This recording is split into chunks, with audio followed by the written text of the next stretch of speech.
The best league in the world is back, baby. Now, while I know the Premier League is the pinnacle of the English football pyramid, it has been quite predictable in the past couple of seasons, and nothing really seems to be changing. And that's where the second tier of English football comes in. Nothing can match the entertainment that that league provides. Yes, the Championship has become a little bit more predictable in recent years with parachute payments, essentially guaranteeing where those relegated sides will finish, unless you're Luton Town. Now, despite the team that I support playing in the Premier League, they have spent the majority of my life in the second tier. And I just have a proper soft spot for the league. I always have an eye on the Championship results, and it's looking like a very strong league this season, so that should be very exciting.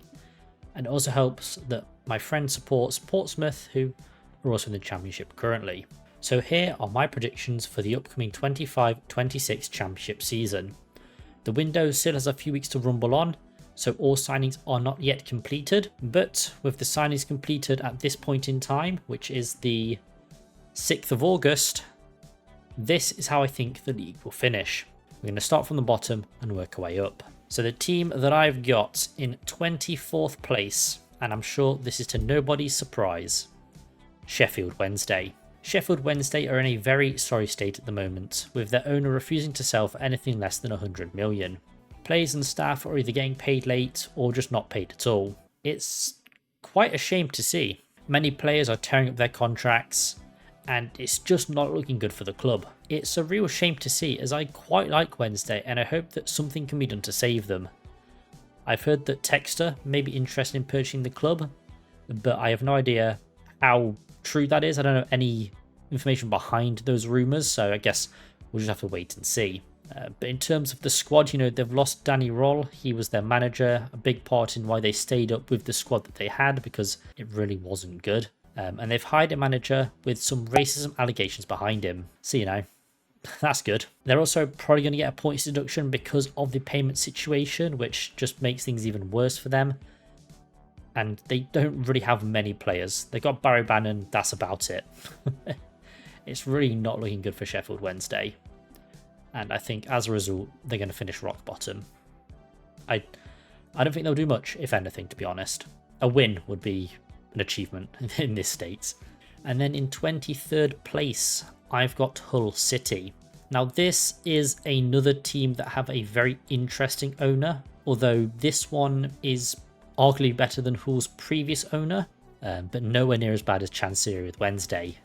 He's still a very strange Turkish man though. He makes a lot of bizarre decisions, so who knows what'll happen with Hull. Hull were in a relegation scrap for a lot of last season, but picked up points towards the end of the season, with Ruben Sellers playing a massive part in their survival, making them very, very defensively sound and instilling a new set of beliefs at the club that then sacked him. I don't know why. I really don't know why, but he got sacked. And they've got some Bosnian bloke in charge now who I've never heard of in my life and have no idea what is going to happen, but it's probably not going to be good. And they've also seen a lot of players depart, another massive turnover of players, which is becoming quite the regular occurrence for Hull City. They just keep churning through players every season, so who knows what's going to happen. I think relegation is a high probability of something that may happen with Hull City this season. Apologies to HITC 7s, but that's how it looks at the moment. And then in 22nd place, the last of the relegated teams, I've got Preston North End. Yeah, it wasn't a good season for the mid-table boys last time around, and I don't think it's going to get any better this season either. In fact, I think it gets worse. They only survived relegation on the final day, as a 2-2 draw with their fellow mid-table brethren, Bristol City, was enough to survive. Preston have seen a lot of experience depart, with the likes of Ched Evans, Freddie Woodman, Ryan Ledson and Emil Rees, among others, all departing, with a lot of them leaving on frees.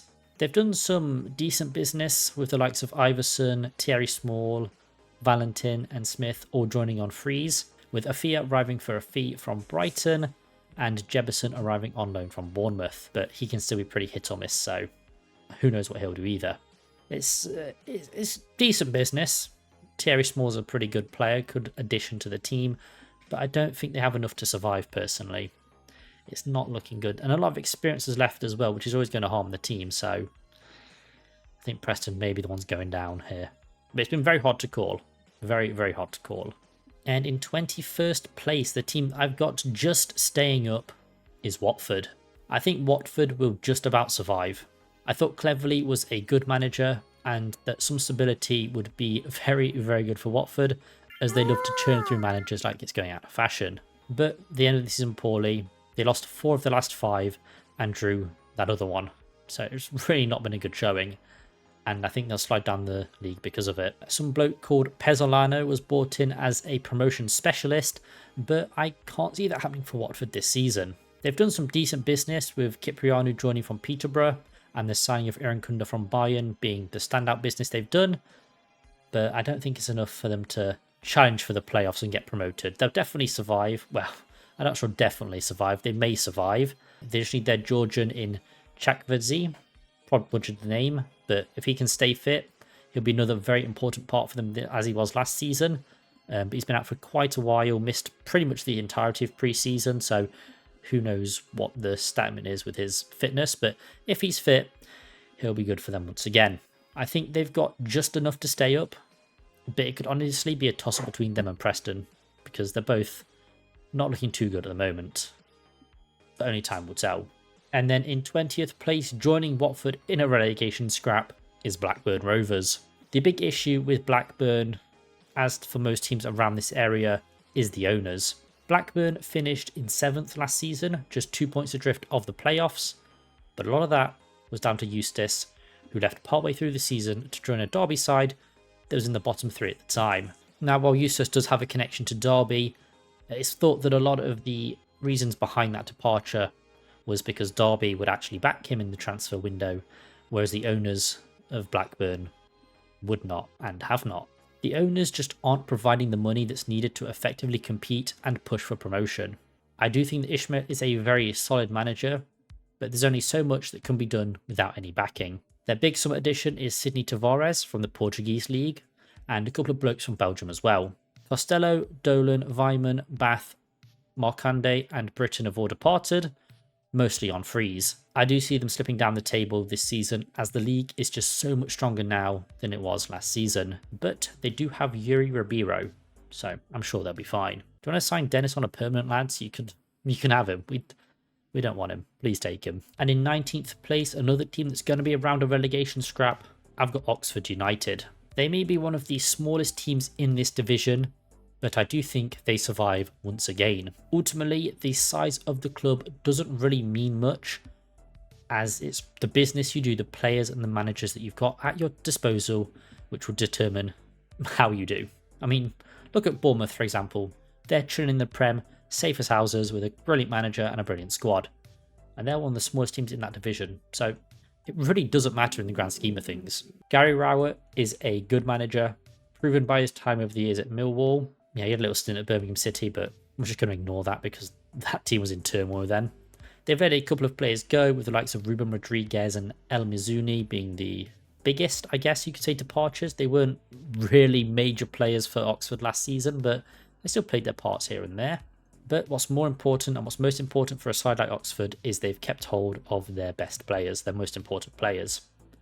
They've made some good additions too, with the likes of Brodie Spencer joining from Huddersfield and some blokes signing from the Eredivisie.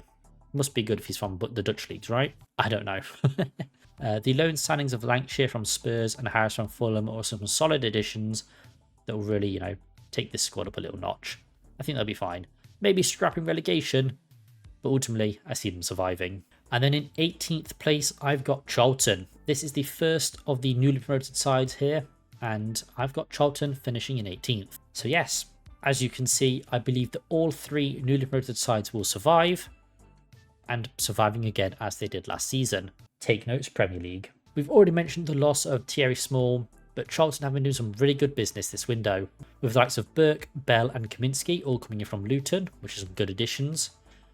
Kelman, Apter, Nibs and Olafur are also some good additions as well. So they've done some really nice business. They've not sold that many players, not many important players to be fair, apart from the likes of Thierry Small, but it's some decent business.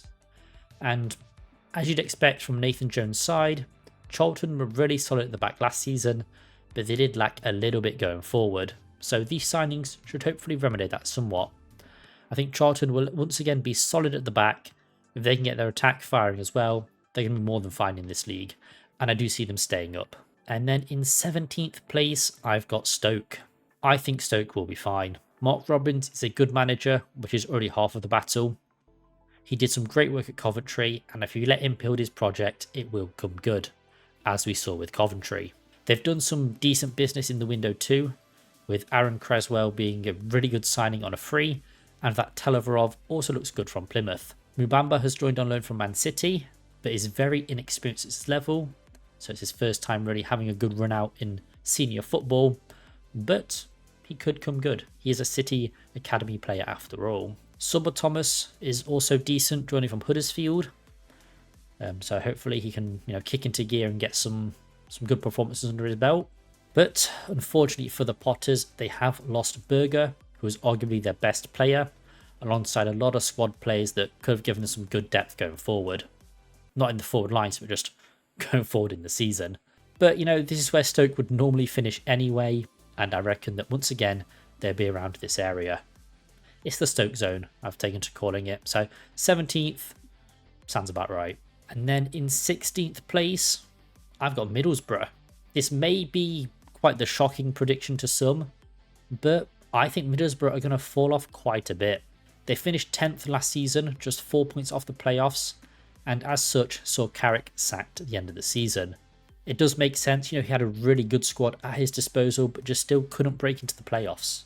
3 years under Carrick and they didn't get the playoffs, so it does make sense why he's been sacked. Maybe not the best decision, but it had to happen at some point if they're not progressing. Rob Edwards has been appointed as their manager, which is a strange choice, as while he has been, in the Premier League with Luton, did well with Watford, he plays a very different style of football to how Carrick played with Middlesbrough, and those are the players that they were targeting prior to obviously his appointment. So it's going to be very interesting to see how the players adapt.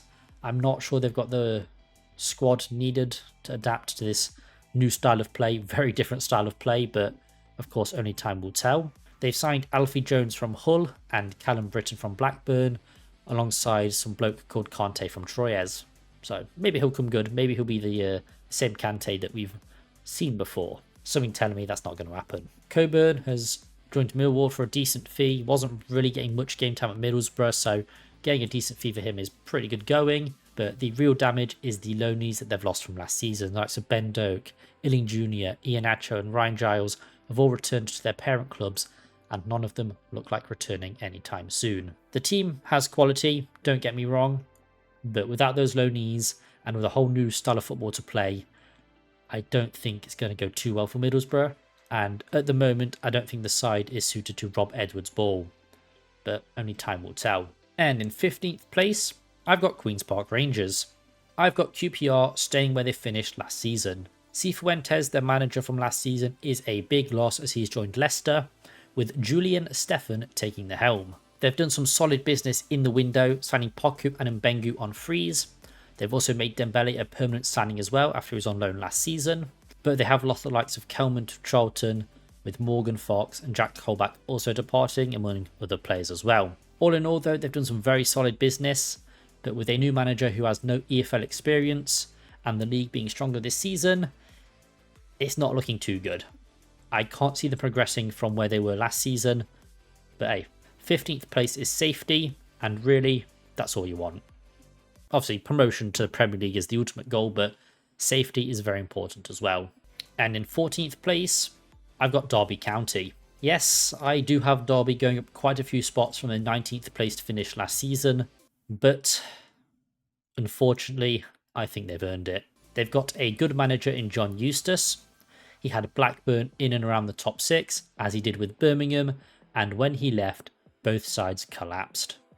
He knows what he's doing.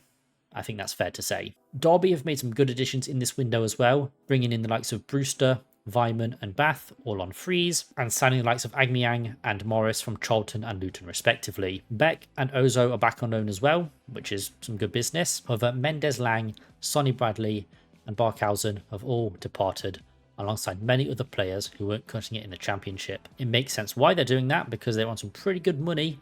But if they're not playing, get them gone. Very solid window, very good manager. I see them climbing up the table, Not enough for a playoff push or a top half push. Hey, we're in 14th. That's basically the top. That's basically halfway. I'd say that's pretty decent, even if I don't like them. And then in 13th place, I've got Portsmouth. Portsmouth ended up surviving quite comfortably last season as they finished 16th, with a good end of the season, allowing them to pull away from the drop. And they've also done some good business in the summer as well, which has allowed them to strengthen their squad without splashing a lot of cash because they just don't have it. They're, buying within their means, very stable club, no real complaints from me there. They've strengthened in the positions they needed to, whilst also selling those players that weren't really up to scratch for the championship. The likes of Paddy Lane, Riley Towler and Christian Sadie have all departed for League One sides. I did like Riley Towler though, so it's a shame to see him go, but he just wasn't getting the game time, and if Mousinho thinks he's got to go, then he's got to go. They've signed John Swift from West Brom, which is a good signing, alongside a Hungarian and a South African bloke. Come out of nowhere, really. I don't know anything about them. And they've also continued their, Australian experiment with a youngster from Sydney FC. I don't know any of these blokes, I'm not going to lie. But they've been decent with their Australians so far, so I guess there's that. Pompey were plagued with injuries last season, so should they avoid those levels of injuries again, I can see them pushing up the league and getting an even more comfortable survival under their belt. Mousinho has proved himself to be a really good manager, a really good fit for Pompey, and I can't see him going anywhere anytime soon. He's definitely the man to take Pompey forward, and I think he'll do so this season with a comfortable 13th place finish. And in 12th place, I've got Bristol City. Back where they should be. Bristol City, mid-table. Lovely. It was an interesting season from Bristol last time around. They made the playoffs before losing 6-0 on aggregate in the playoff semi-finals against Sheffield United. Not great that. I think that makes them one of the worst playoff teams in existence. So, at least you've got a medal for that. What a trophy, lads. 12th is where they belong. That's their home. Feels normal, feels natural. None of this promotion bollocks. They kept a hold of a lot of their good players that really helped them get there, with the likes of Emil Rees and Joe Lumley joining on frees, with the cash being spent on Randall from Plymouth and Yu Hirakora from the J-League. They did lose their manager, Liam Manning, to Norwich, but this Struber, whatever you want to call him, looks pretty good, and he should have Bristol playing some really good football from what I've heard. Obviously, it's quite the drop-off from the playoffs, but in a stronger league, 12th is very respectable, and ultimately is where Bristol belong. And then in 11th place, I've got Swansea City. Just breaking into the top half of the league now, I've got the Swans finishing in 11th, which is also where they finished last season. There is no risk of these lot going down this season, in my humble opinion. They have seen quite a few departures over the summer, and not really getting fees for many, if any of them. They did get a fee for Jerry Yates from Luton, which is good, but Harry Darling joined Norwich on a free, which is not good. They've signed Burgess from Ipswich on a free, which is some really good business, as well as Galbraith from Leyton Orient for around £1 million. They've splashed out on some Swedish lad, so, hopefully he's good. About 5 million on him, but unfortunately for the Swans, can't see much progression this season. I know they wanted O'Brien from Forest, but they wouldn't fork out the fee that we were asking for. But if he had joined them, maybe they'd be a bit further up the league because he is a quality player. But they didn't, and I'm not convinced by all the business they've done so far. So I think they'll remain in 11th. And then in 10th place, I've got Norwich City. I think Norwich will improve on last season, as I've got them moving from 13th up to 10th. I don't think they'll have enough to break into the playoffs, but definitely making some moves towards it. They've sold Borges Signs and Jonathan Rowe for some good fees, and the future of Sargent is still hanging in the balance at the time of writing. He could leave, he could go. If he leaves, I'm sure they'll get a replacement. If he stays, that's really good for Norwich. They also took Liam Manning from Bristol City, as I mentioned previously, but when you look at budgets, when you look at what both teams have spent so far this summer, it's clear to see why. The aforementioned Darling on a free from Swansea and Schlupp on a free from Palace are some good business. They also signed Grimshaw from Plymouth and a bunch of blokes from around Europe for a fair wedge. So hopefully they're good and justify those prices. Their defence wasn't brilliant last season, and they've looked to remedy that with some of the business they've already done. But they were very prolific in front of net, with Signs contributing to 22 of the 71 league goals. So his departure will hurt them there, But they have invested in the summer. There's still a couple of weeks left. Sargent is still a Norwich player at this moment in time. So I think they'll be all right. But even if Sargent goes, I'm sure they'll find a perfect replacement for him and push up the leagues. I think this is that. You've got Liam Manning, he's a good manager. I think they'll do it. And then in 9th place, I've got Wrexham. Wrexham have had a brilliant transfer window this season, and I can't see them being at any risk of relegation at this point in time. They have the money, and they've been spending it, and fair enough. I don't think they'll make the playoffs, which may be surprising to some people, but I do reckon that they make the upper mid-table, and I reckon they do so with ease. Let's go through some of their signings, shall we? Lewis O'Brien, Connor Cody, Kiefer Moore, Josh Windass, Danny Ward, and Ryan Hardy. That is some absolutely phenomenal business for the Championship. I've said it previously for Swansea, but Lewis O'Brien, quality player. Couldn't quite make it in the Premier League with Forest, but he's been so good in the Championship. Very, very good signing for Wrexham. And the other business they've done is good as well. And on top of that, nobody of importance has departed either. They've got the cash to splash, and they'll no doubt bring in some more quality before the window shuts. And if they need to, they'll spend a wedge in January as well. They will be there to compete like they have done in their brilliant run over the recent seasons. I can't see them immediately getting promoted again, but I thought that was League One, and look what happened. They've strengthened really well for what is a very strong league, and I think they'll comfortably make mid-table. They may even push for the playoffs. I don't see it happening personally, but this is Wrexham we're talking about, so anything's possible. And then in 8th place, I've got West Brom. I think West Brom will just about miss out on the playoffs. They finished last season in 9th, 4 points adrift, so I do think they'll improve slightly on that, but not by much. They've spent a bit of cash so far, bringing in 3 signings, with Nat Phillips being the standout one amongst those.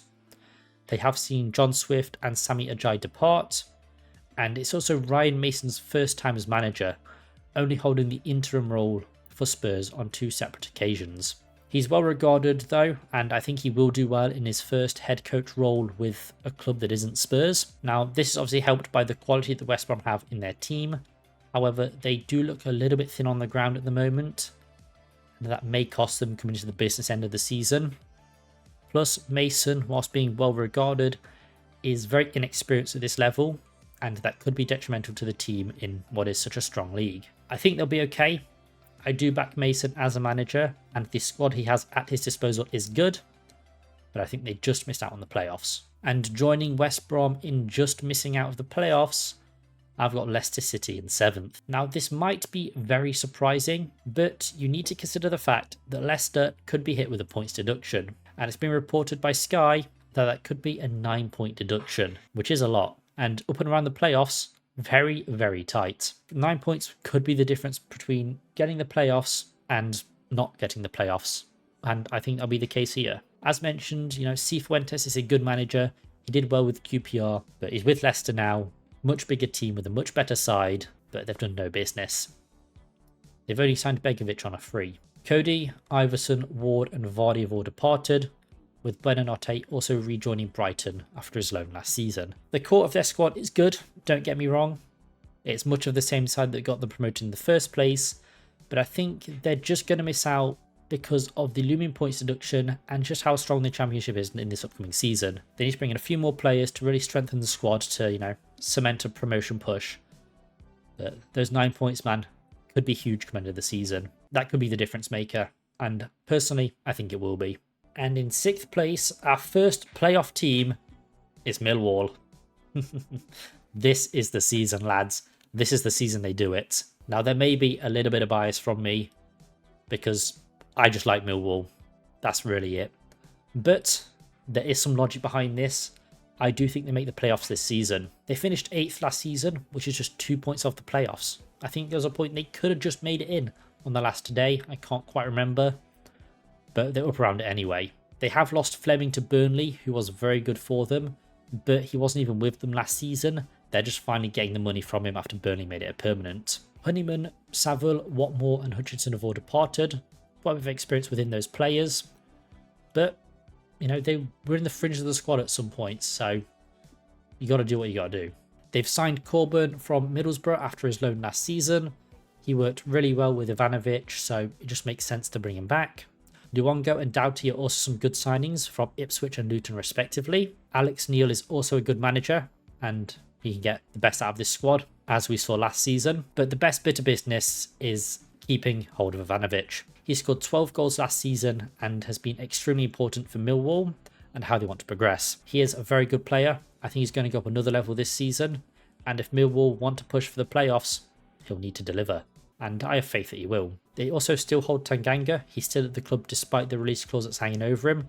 No Premier League teams have activated that yet, which is quite strange, but it's very good for Millwall.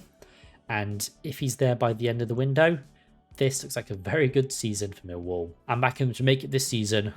You're going to make the playoffs. You can do it, lads. I believe. I really do. I would love it. And I have no affiliation with Millwall. I just like them for whatever reason. I don't even know why I like them, but I think they're doing it nonetheless. And in 5th place, I have Sheffield United. The Blades just missed out on a return to their Premier League football last season as they lost at Wembley to Sunderland, and as such have sacked Chris Wilder. Harsh, but understandable. He was replaced by Ruben Seles, who was sacked after he kept Hull up. Interesting appointment, but I do like it. Their side was packed with loans last season, and none of them have returned or been purchased permanently. Louis Barry and Tyler Binden are some quality loan signings they've made this season. Seles was the manager that brought Binden through at Reading. Really liked him and caused him to get purchased by Forest, who then obviously loaned him back to Reading and now to Sheffield United as well. I'm looking forward to see what he can do in the Championship. He's a very good player. I like the look of him, so we'll have one eye on Binden as we go through the season. They'll sign a couple of lads from Bulgaria. Again, they seem to do this a lot. We barely see them play. Don't know what's going on there. But Gus Hamer and Cooper are still at Sheffield United. Two brilliant players, two of the top players in this league. But despite being, some of the best players in the Championship, I don't think the rest of the squad will secure promotion. Hence, I've got them finishing in the playoffs once again. I think if they sign like a proper striker, a proper forward, they could maybe challenge for promotion. But at this point in time, I think they'll get the playoffs. And then in 4th place, I've got Coventry City. I've got Frank Lampard's Tricky Sky Blues in 4th, securing playoffs once again. They finished last season in 5th, but were beaten by eventual promotion winners in Sunderland in the semi-finals. At the point of writing, Coventry have been able to keep a hold of all of their better players. Rushworth on loan is a good keeper, and Kessler Hayden is a good signing as well. Not sure he'll start at right back, but for £4 million or €4 million, can't really go wrong. All in all though, Coventry still have Haji Wright, still have Ben Sheaf, and still have Jack Rudoni on their books, and they'll be important players once again if they keep hold of them. I do think that Coventry could do with a little bit more business, sign a couple more players, really beef out the squad a little bit, but I'm backing Lampard to secure the playoffs once again. Another playoff campaign for Coventry. What's this, like their 3rd or 4th in a row? Something crazy like that? Maybe one day they'll do it. One day they'll break their duck. And in 3rd place, just missing out on automatic promotion to the Premier League, I've got Birmingham City. The final of the newly promoted sides, I have Birmingham just missing out on automatic promotion. The Blues absolutely romped to the League One title. They amassed 111 points and only lost 3 games all season, smashing the EFL points tally with some style. They've done a lot of business in the window, as you'd expect. With the money they've got behind them, they might as well. And we've seen a lot of players depart, but of those many, many departures, no one of real note left. I guess Alfie May could be the most of note player that's left. He went to join Huddersfield. But yeah, most of the players they've lost weren't really that important for them. But where Birmingham really come into their own is the signings they've made. Oh my god. One player I want to talk about, their best signing by far, Kyogo Furashai from Stade Rennes. This bloke looked phenomenal with Celtic. Didn't really hit the ground running in France, but he's joined Birmingham City. And my god, he's one of the best players in the Championship by far. I would have loved to see him at Forest when we got promoted. That never happened. But hey, we can watch him in English football. That's enough for me. I am a big fan of that signing, so hopefully he cooks. I think he will. What a player Birmingham have signed, man. What a player. There are also other signings as well. You know, they've signed Damari Gray, Phil Newman, and Kanya Fujimoto, with Aaron Cashin, James Beadle, and Tommy Doyle all joining on loan. Very, very quality squad. Definitely good enough to compete at the top end of this league. They could easily go back to back with another promotion like Ipswich have done. I don't think they will. There's every possibility they could do this. We've seen it with Ipswich, as I mentioned. They've spent a lot of money. They've got a really good side. But I think they're just going to miss out on automatics by finishing third and playing Millwall in the playoffs. And then in second place, clinching some automatic promotion back to the Premier League, I've got Southampton. They were relegated last season in dead last, one of the worst Premier League sides that we've ever seen. But they weren't because they beat Derby's point tally. Hold out your hands, lads. That's some good business. Things were not going well for Southampton, needless to say. They've seen a lot of players depart this season, with Suleiman, Bednarek, Onuachu and Kyle Walker-Peters all departing, whilst Ramsdale's been loaned out to Newcastle as well. I guess he didn't fancy the South Coast Derby, which I'm very much looking forward to, with my mate being a Pompey fan and everything. There have been no real big arrivals to speak of. They've brought in 2 German lads with the names Downs and Kwashi, but I don't know anything about them, so we'll just move swiftly on. Quality squad, and the big talking point, I think, is Will Still. He is at the helm of Southampton. It was actually announced before the end of the Premier League season. What will he do is the big question. We know he's been successful abroad. We know from the memes he's cost previous clubs a lot of money. But can he do it in the EFL? I think he can. They've got one of the best squads in the league. That itself puts them in top 6 automatically, I think. But with a good young manager like Will Still, maybe a couple more additions on the side, I see them going up automatically, but not winning the league. They're just missing out to the people I've got in first place, who I'm sure you can guess is Ipswich. Yes, I have Ipswich winning the league and gaining automatic promotion back to the Premier League once again. They have seen a lot of players depart. The likes of Dilap, Twanzebe, Burgess, Harness and Luongo and Morsey have all left the club, and all the loan signings have not returned either.